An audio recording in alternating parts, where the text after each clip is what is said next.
Since you are producing a podcast with the intent to share it with the world, it's important to think of how it fits into the world and how it connects with your potential audience.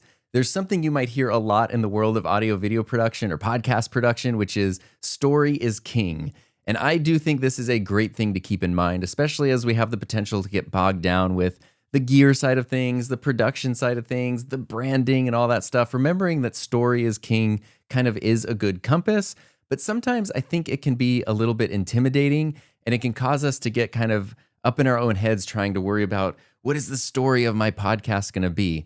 If you're like me and you do a more conversational, personal style podcast, there's not necessarily a huge hero's journey type story arc to every episode. And I've seen people get bogged down, if not just flat out discouraged, trying to inject too much story into their podcast. Some people are just naturally great storytellers, it's in their genetics, but for other people, especially if story feels a little too intimidating, thinking of it as purpose can be much more practical. So for example, maybe you're doing an episode by episode recap of a TV series, or you're doing a true crime podcast, or you're doing an interview podcast. Trying to figure out the story of each of those episodes might be just something that you kind of get stuck in the weeds with. But if you focus on the purpose of each episode, what do you want someone to know, think, feel, or do by the time they're done listening to it, that can really help kind of open things up and take off a lot of pressure. Understanding the purpose of your podcast will also help you to better understand who's listening. As time goes on, you might actually get to know some of the people who listen to your podcast. And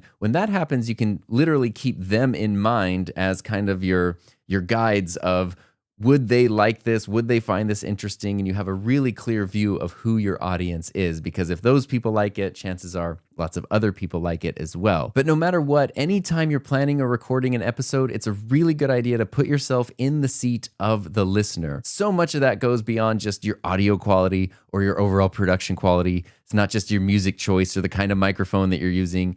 Those are all very important components, but at its core, when you share a podcast, you always want to think about who's listening and what they're getting from the experience. Again, what do you want them to know, think, feel, or do as a result of having heard that episode?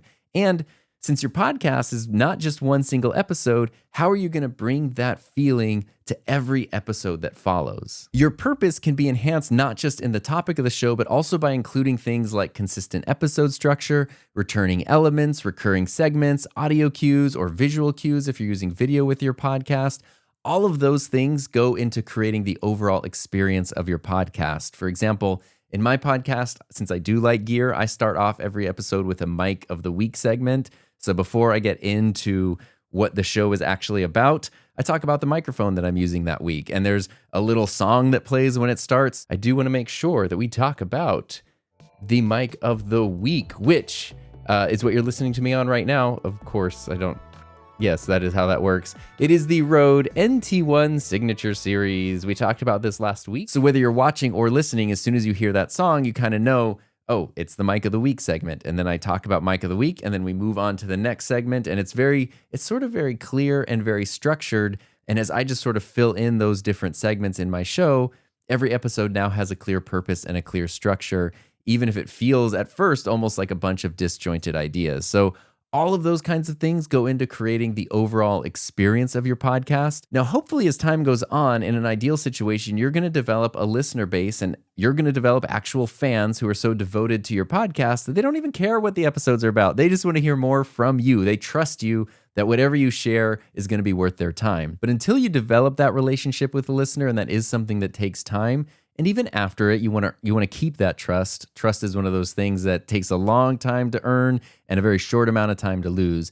You want to make sure that nobody is feeling as though their time is being wasted by listening to an episode of your show that just kind of meanders and goes nowhere. So the best way to avoid that is to have a clear purpose for each episode, and hopefully even a broader connection between different episodes of your show as a whole. Now, this is a lot to keep in mind as you're creating your podcast. And if you're just trying to do it by keeping it all in your head and hope that you remember everything, it's not the way I would recommend putting a podcast together. So let's help add some structure to your episodes by diving into scripting and outlining.